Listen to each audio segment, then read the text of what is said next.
Britain's royal palaces. Majestic. It's absolutely dripping in history. Luxurious. The White Drawing Room at Buckingham Palace is like a scene from a Disney film. And packed to the rafters with incredible secrets. Secrets that the royal family would much prefer not to be made public. From royal courtships to royal births to royal marriages and scandals, the palaces have played host to all of that. This series goes behind palace walls. The royal palaces represent the monarchy and have incredible history. We'll learn how these iconic creations were built. 16th century kings built with brick in a way that we wouldn't recognise today. This is George IV leaving his mark on the centre of London. Uncover the spectacular palace art housed within. The royal collection is vast, and I mean vast. It has more than 1 million objects spread across all of the royal palaces. Just imagine what has been collected over centuries. So this collection is unlike any other collection in the world. Discover their gruesome stories. It's an amazing insight into the royals' history, but also our common history. Frankly, if you're going to cut the head off a king, it's got to be done in a palace. And relive the recent events that shaped the modern royal family. The whole case was an absolute fiasco and a huge embarrassment. The Queen was particularly aggrieved that Harry had done it in the way that he had. This is The Secrets of the Royal Palaces.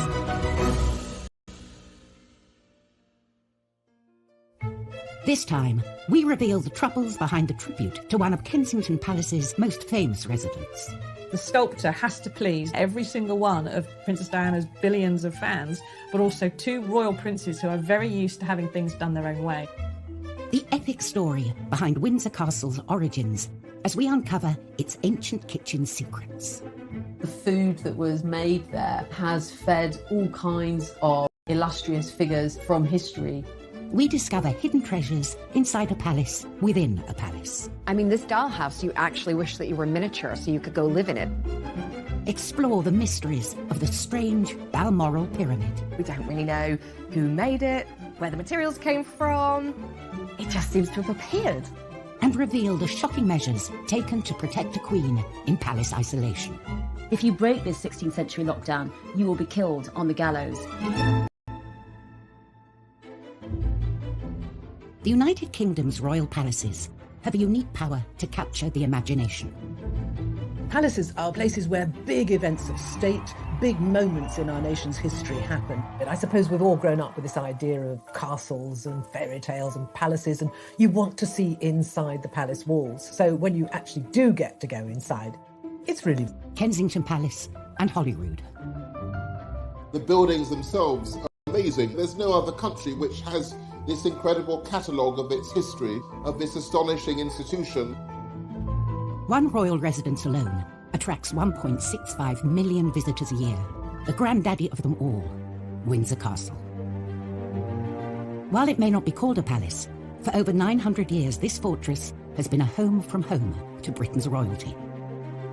Windsor Castle is the largest occupied castle on the planet. I think it's just the most astonishing physical edifice, the way it sits in the landscape, the way it rises up the hill. This vast royal home comprises 951 rooms, including 225 bedrooms, and covers some 13 acres. And its look is straight out of a picture book. It's like when you grow up and you dream of castles, you can't help but think of Windsor Castle. Windsor's fairy tale look is thanks to a monarch obsessed with myths and legends, Edward III, who came to the throne in 1327. Edward modelled himself on the once and future King Arthur. We know him as a myth, but to those in the Middle Ages, he was very real. Basically, everyone thought that Windsor had been anciently founded by King Arthur, and Edward tried to capitalise on that by making it the centre of knightlyhood, of chivalry. But Windsor Castle had been neglected by the previous reign and was no Camelot. What Edward III inherited was partly burned out, it was partly in decaying, and it was badly planned. Edward set about transforming Windsor into a palace fortress on a monumental scale. But finding a workforce to build it wouldn't be easy. England was emerging from the grip of the bubonic plague. The Black Death wreaks havoc. It wipes out a third of British population, a third. Let's just bear that in mind, what that actually means. It means it's extraordinarily hard on a practical level for the king to get workers to Windsor. And so he sends out sheriffs to round up talented masons and carpenters, all to come back to Windsor to work on making his castle bigger and better. From 1359, a chronicler says that almost all of the carpenters and masons in England were working on this site. He spent £44,000 creating the basis of a revolutionary palace which had an enormous facade uniting a hall and chapel into something altogether more monumental than had gone before. By 1365, the building works were complete, standing tall at a cost of 22. By the end of his reign, he transformed Windsor into a new type of palace. It was no longer merely a castle with lodgings, it was a palace. And the upper ward had become part of a super fortress with a monumental palace at the heart of it. Every subsequent monarch has some relationship back to Windsor. It is that story of continuity after Edward III's rebuilding which makes it so remarkable. Windsor, the oldest and largest inhabited castle in the world, is still home to around 150 people. Another palace, Kensington, accommodates so many royals, both major and minor, that its family nickname is the Aunt Heap. One of Kensington's most famous and best-loved residents could soon be immortalised here. In 2017, the historic sunken garden at Kensington Palace was transformed into the White Flower Garden in celebration of the life of Princess Diana. We know that Diana was a huge fan of the gardens at Kensington Palace and would stop by after her morning jog to speak to the gardeners, particularly in the sunken garden. For Princes William and Harry, it's a special place too. William and Harry have got bittersweet memories of Kensington Palace. They loved living there with Princess Diana. She really made an effort into making it a home. And it was incredibly touching to see that Harry and Meghan chose to announce their engagement in that exact spot, a nod to Diana and her being part of their celebration. 20 years after her death sparked national mourning and a sea of flowers outside Kensington Palace, William and Harry commissioned a statue of Diana to cement her legacy, an honour almost exclusively reserved for kings and queens. At Kensington Palace, there's a lovely statue of Queen Victoria in her coronation robes, but amazingly enough, it's made in marble by Queen Victoria's daughter, Princess Louise.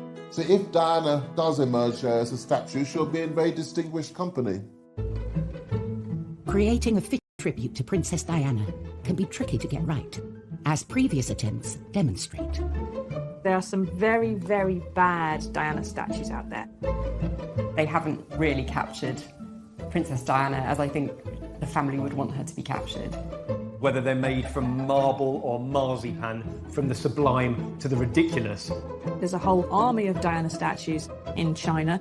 And who can forget the incredibly tasteless half-naked one that used to be in Harrods at the bottom of the stairs, barefoot with her and Dodie fired, both releasing a bird into who knows what. Trusted not to add to this list, renowned sculptor Ian Rank Broadley was given the commission because his design of the Queen adorned every British corner. So he is aware of how to tread the line between an authentic, genuine representation of someone and perhaps slightly flattering a royal ego or two. He's renowned for making very lifelike effigies of people, often naked, but that probably wouldn't be happening in Diana's case. It's a difficult commission because I think she's a very, very hard person to capture in a sculpture. She was so vivid. The sculptor has to please not only every single one of Princess Diana's billions of fans, but also two royal princes who are very used to having things done their own way. All this may go some way to explaining why the statue has yet to materialise. Now, it's 3 years since the boys commissioned this statue. One wonders what is going on. We don't know whether the delay on the statue is it funding? Have there been second thoughts? Do the brothers disagree about the design? And is this further evidence of the fractious relationship between the two of them? The latest news is the statue might finally be unveiled in time to mark what would have been Diana's 60th birthday in 2021. She was arguably one of the most famous people ever to live at Kensington Kensington Palace, so I think it makes complete sense that you would honour her with a statue in the place that was her home.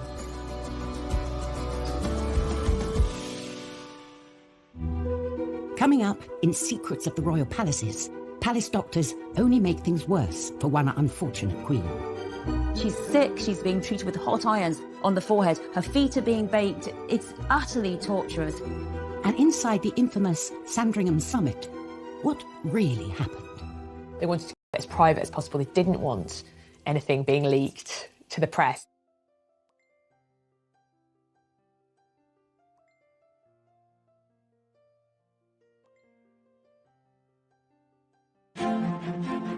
Britain's famous royal palaces, from Buckingham Palace to Holyrood, are homes, workplaces and living monuments. The royal palaces really helped represent the monarchy and the stability and longevity. You have centuries of tradition, priceless artefacts, and I think we're very lucky to have them. Windsor Castle has been home to 40 monarchs and has stood for almost 1,000 years. In 1992, a devastating fire broke out, burning for 15 hours and tearing through 115 rooms. Out of the ashes came extraordinary architectural discoveries. In the Great Kitchen, a 19th century plaster and wood ceiling went up in. The archaeologists moved in and used dendrochronology, the science of dating timbers by their tree rings for the years of growth. They revealed something quite extraordinary, that this, in fact, was mostly original to Edward III's building. It had been there for 650 years, and all of the thousands of meals that had been prepared from then until now had been spanned by this astonishing structure. As the kitchen was restored, this medieval wooden roof was allowed to shine through. It's so impressive as a piece of engineering. It had to span a building 80 feet long by 26 feet wide, the equivalent of a great hall in most major medieval houses. It's a very innovative type of construction which allowed the central section to be lifted to let light in and soak out. This discovery makes this one of the oldest working kitchens in the world. Quite amazing that centuries and centuries of cooking have taken place there. And of course, the food that was made there has fed all kinds of great illustrious figures from history. The kitchens in a castle, in a royal palace, are the beating heart of that palace.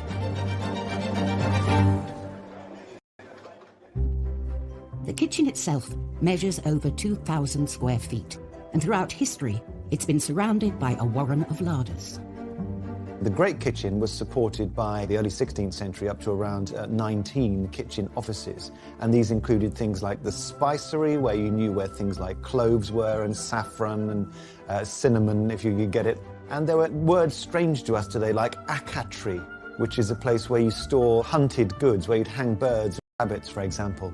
All of these had to have different conditions for their storage and preparation, but they had to combine in such a way that the kitchen was a well-oiled engine for the delivery of food. Today's kitchen reveals snippets of its long history, from its medieval roof to the copper pots dating back to the reign of George IV 200 years ago. And as it has done throughout history, it is still preparing banquets to be served in the nearby St. George's Hall. I don't think we can underestimate just how incredible, really, it is to know that these kitchens, which are still so relevant today, this idea of the royal family evolving with us and that journey through food being witnessed over a period of centuries. So staggering stuff. The Windsor Castle kitchens catered for the fairy tale wedding of Harry and Meghan, serving seasonal British food to 600 guests. The honeymoon, though, did not last long before rumours Sandringham was the venue for talks that would decide the future of the monarchy.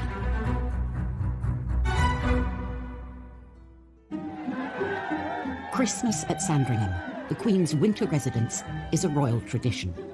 But in 2019, Harry and Meghan spent the holidays abroad. If you received an invitation from the Queen to come for Christmas, you just don't turn it down. accepted that, of course, you will go. All of these rumblings of discontent in the press suddenly seemed to be given some credence by the fact that the couple weren't there for Christmas. 2 weeks later, Harry and Meghan released a statement that shocked the family and the world. They were to step back from their royal duties. They basically held a gun to the Queen's head. It really did threaten the very fabric of the monarchy. This was an extraordinary move, unprecedented in the Queen's reign. We very rarely get an insight into the Queen's personal feelings about anything, and yet there were briefings explaining that the Queen felt hurt and upset. They wanted to try and present a united front, and that united front was crumbling faster than the Berlin Wall. The Queen summoned the family. The Sandringham summit was set for the 13th of January. The world's press assembled.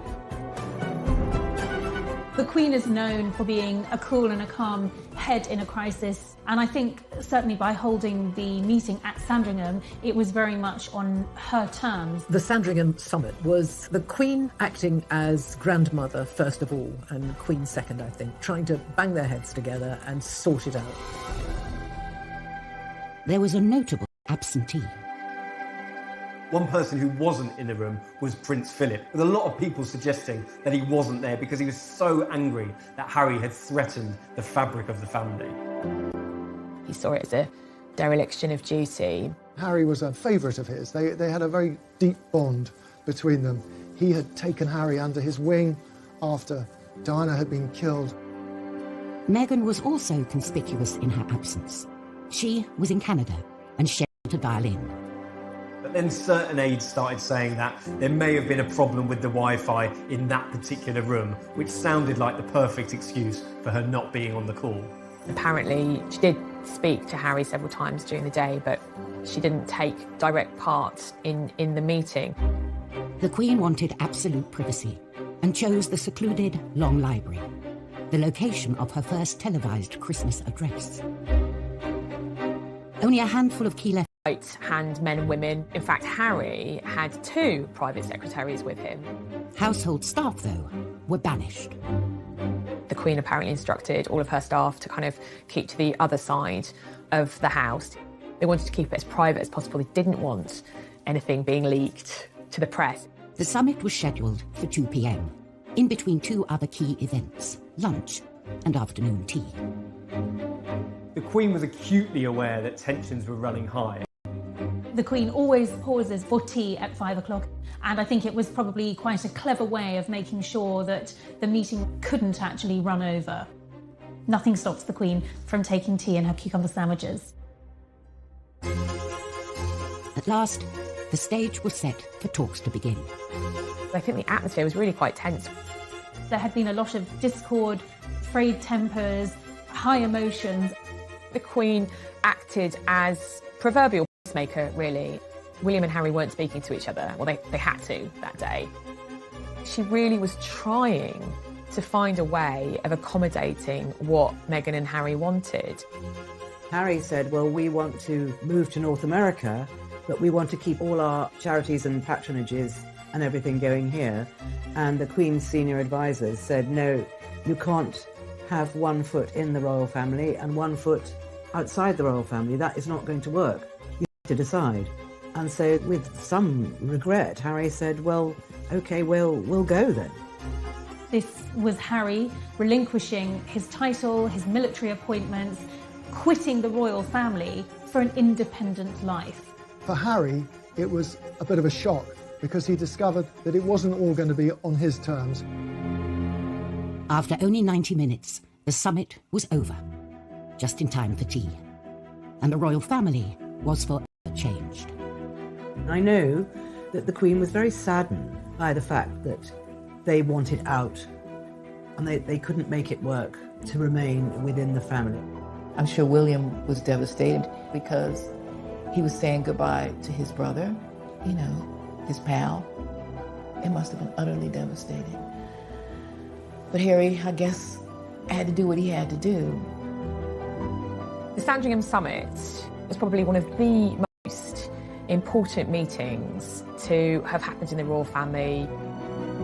In many ways, Prince Harry was setting a precedent for the next generation of royals. If this works, then it may well be a blueprint for Princess Charlotte and Prince Louis and other royal children down the line of succession. In her 68-year tribulations at her palaces. Some monarchs, though, have faced altogether more treacherous and deadly threats within them. Kensington Palace, beloved royal home since 1689, hides a guilty secret. The shocking ill treatment of one of history's unluckiest monarchs. Queen Anne was the last of the Stuart monarchs, and she had a very hard life due to her health, but it was at Kensington Palace where she suffered the greatest at the hands of the doctors who were meant to make her better. Queen Anne suffered from obesity and gout, and was often unkindly described as homely by the court. Her husband, George, Prince of Denmark, was rather drunk, a bit of a bore, but he was quite a good husband. But the problem was that they simply couldn't have a child between them. She was pregnant at least 17 times and had many miscarriages, many stillbirths, many children who lived only a few hours after birth. Had Anne had one living child, I think she'd have gone down as a successful queen who was tormented by bad health. On the morning of 30th of July 1714, Anne was taken very ill. Her doctors say that her gout has travelled up from her leg, up into her nerves and into her brain. So they get these hot irons and they put these hot irons on her forehead, and they get these hot cups and they put them on the thigh to try and get rid of the gout. And they give her this really disgusting concoction to try and make her sick. It's utterly torturous. And she drifted off into death with no help from these doctors who should have been keeping her comfortable, looking after her. And one of her doctors, Dr. John Arbuthnot, said that he thought that no weary traveller could have wanted to rest more than she could, because she was simply exhausted by all her ill health.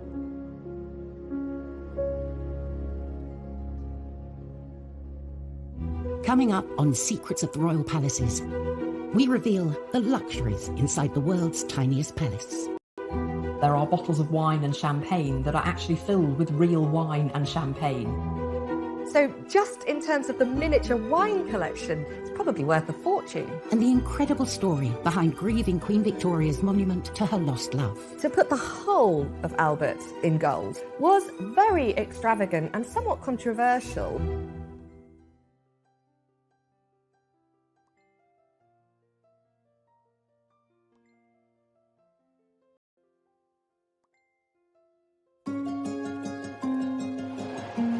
Today,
royal palaces are more open and accessible than ever, allowing us a glimpse behind the gilded curtain.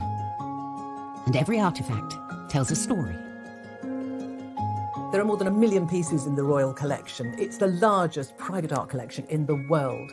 It encapsulates the history of our nation and of the monarchy. And every sculpture, every vase is precious and priceless.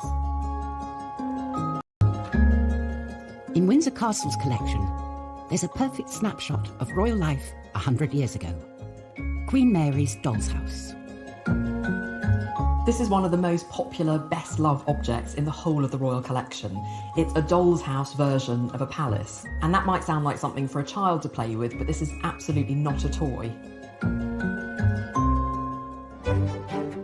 Built in the 1920s, the doll's house was an inspired present from the king's cousin, Princess Mary Louise, to his wife Mary. Queen Mary really enjoyed miniatures. She loved having these teeny tiny objects that were replicated from real items, but on a small scale. Showcasing contributions from 1,500 of the finest craftsmen and manufacturers of the day, this was not your average doll's house. When it's closed, it's already quite a big object. It's 5 feet tall, but when you open it up, it's completely astonishing. You almost don't know where to look first. There are more than 20 rooms. Instead of opening up from the front like a traditional doll's house does, the whole cellars, a garage, a vault, kitchens. It's simply the most spectacular doll's house anywhere in the world. Even more surprising, there's a drawer underneath that slides out with a perfect miniaturist garden inside. Each room of this idealised palace is a treasure trove. Real objects from Windsor Castle were painstakingly replicated at a 1:12 scale, including more than 700 paintings.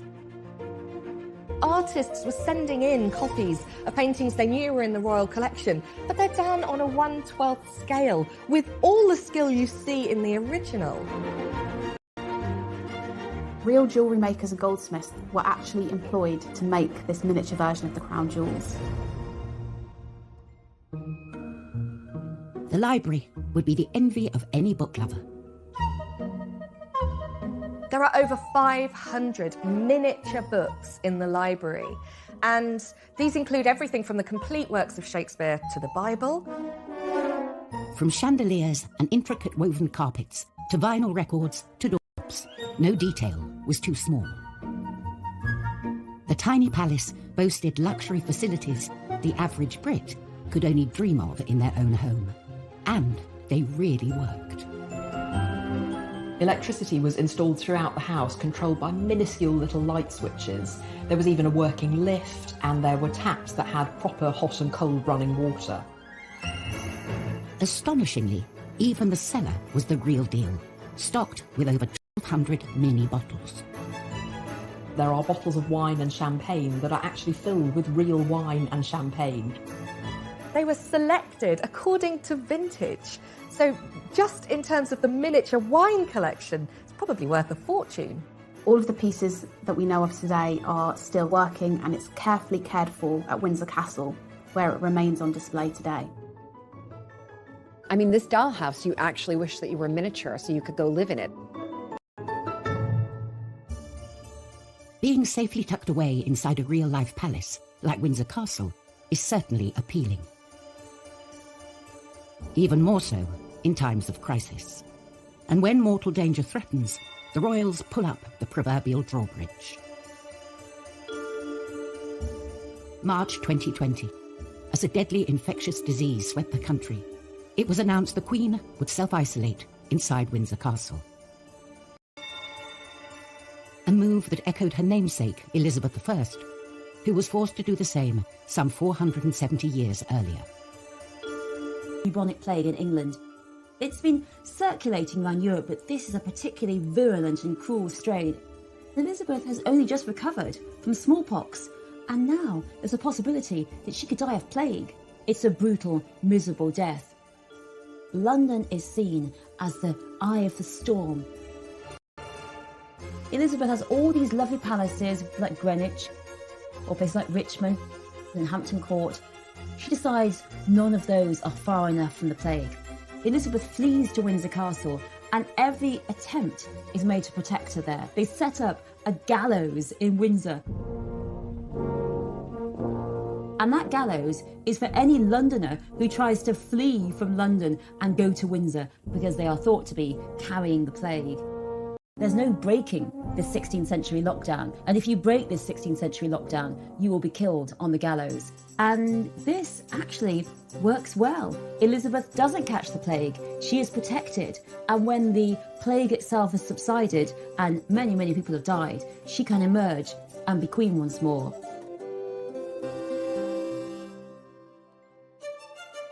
One famous monarch who lived and entertained at Windsor Castle was Queen Victoria.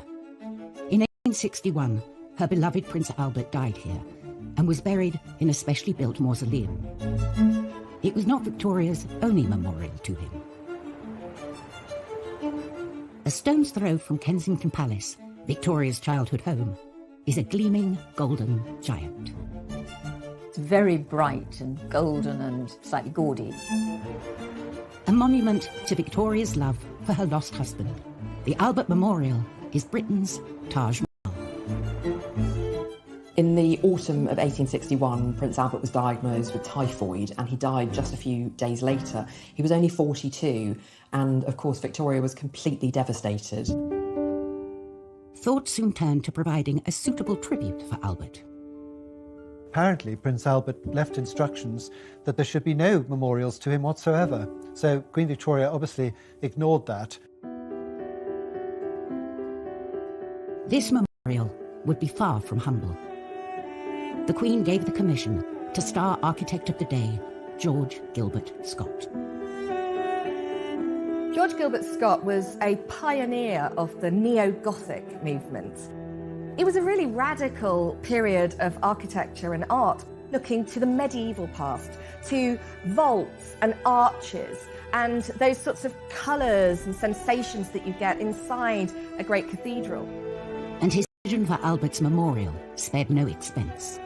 His plan was to build a sort of, and it would have these enormous granite steps leading up to a massive oversized sculpture of Prince Albert. This vision did not come cheap, and a major chunk of Scott's budget went on some serious bling. With all the sculptures, you might see gold gilding used on the face, but to put the whole of Albert in gold, to have him completely gilded, was very extravagant and somewhat controversial, but Victoria loved it. Everything about the memorial coming together was supposed to show Albert as cultured, as visionary. He's sat there holding the plans to the 1851 Great Exhibition, which he himself helped to organise and put together. The memorial would be surrounded by imposing sculptures, celebrating his passion for the British industrial age and the rapid expansion of empire. On each corner, you have the 4 continents. You have Asia, Europe, America, Africa. Then you have monuments to really the things that Britain were founded upon: manufacturing, commerce, agriculture, and engineering. One of the most interesting things I think about the memorial is actually what lies underneath. There are 868 brick arches, which look like a sort of catacomb in a honeycomb shape. It's a complete feat of engineering and it supports this enormous set of granite steps above.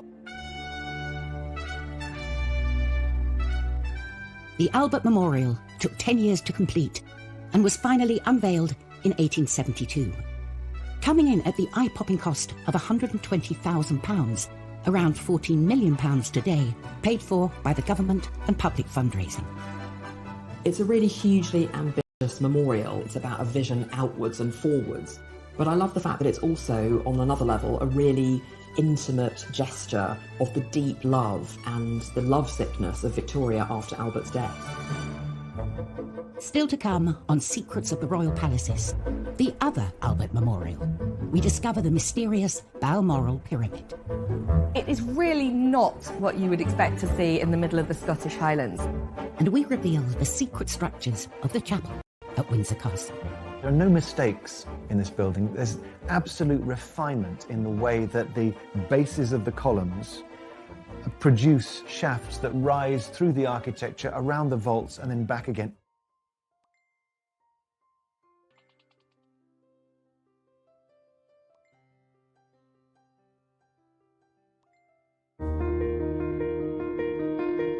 Kensington Gardens, once the private gardens of Kensington Palace, housed the Albert Memorial, Queen Victoria's most lavish tribute to her late husband. 500 miles away, in the grounds of Balmoral Castle, Victoria commissioned an altogether more private and mysterious monument. It's like being immersed in a different world going up to Scotland. This was their patch where they could do things how they liked. Hidden beneath these trees lies something more at home in Egypt than the Highlands.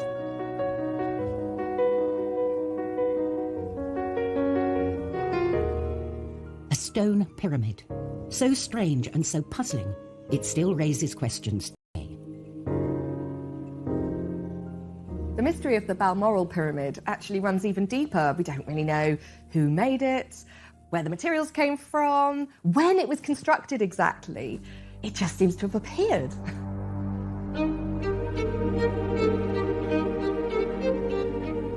It's a pyramid of rough-hewn stone built into the ground. It's completely unembellished. It looks ancient and it has a kind of solemnity, quietness about it. Totally different from the Albert Memorial in Kensington Gardens.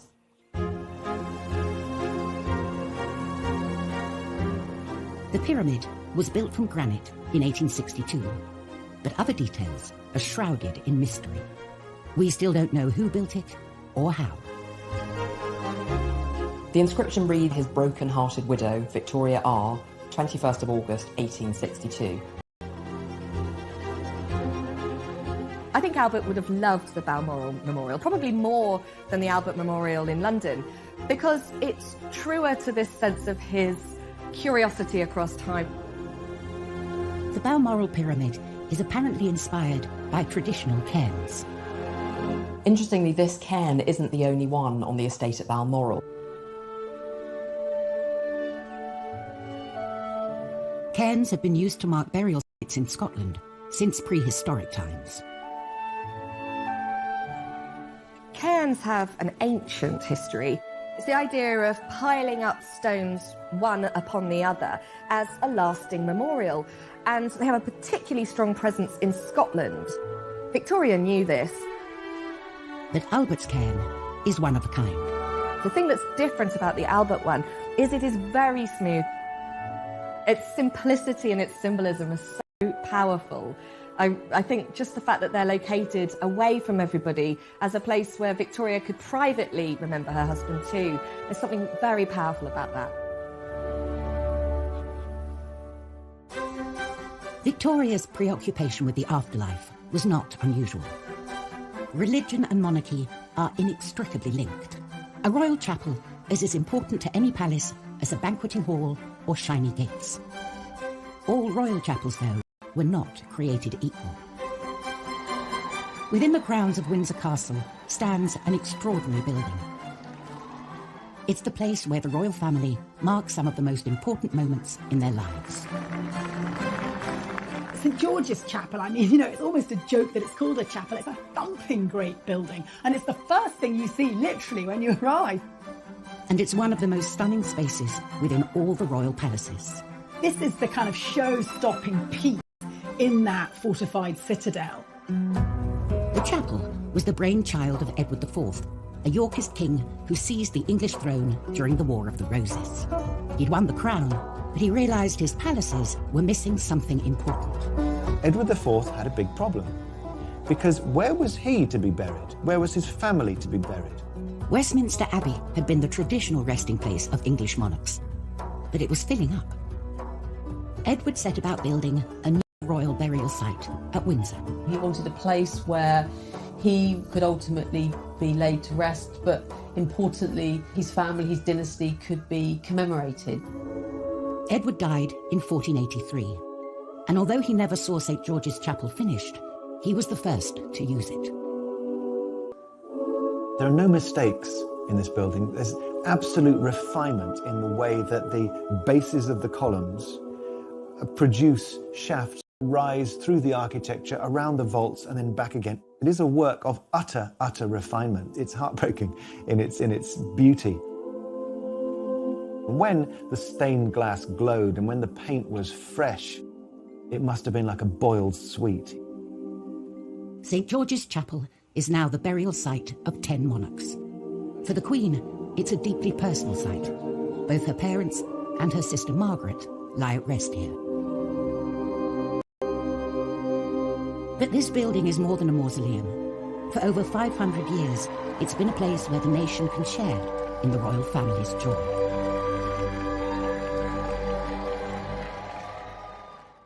Next time, an undercover journalist infiltrates Buckingham Palace. He even served the Queen and the Duke of Edinburgh their breakfast. Royal emotions run high in a family feud over Sandringham. The Queen Mother was horrified that a house that she loved might be threatened with demolition. And we uncover Windsor's own Da Vinci Code. Can you imagine the changes that might have come about had we discovered them earlier?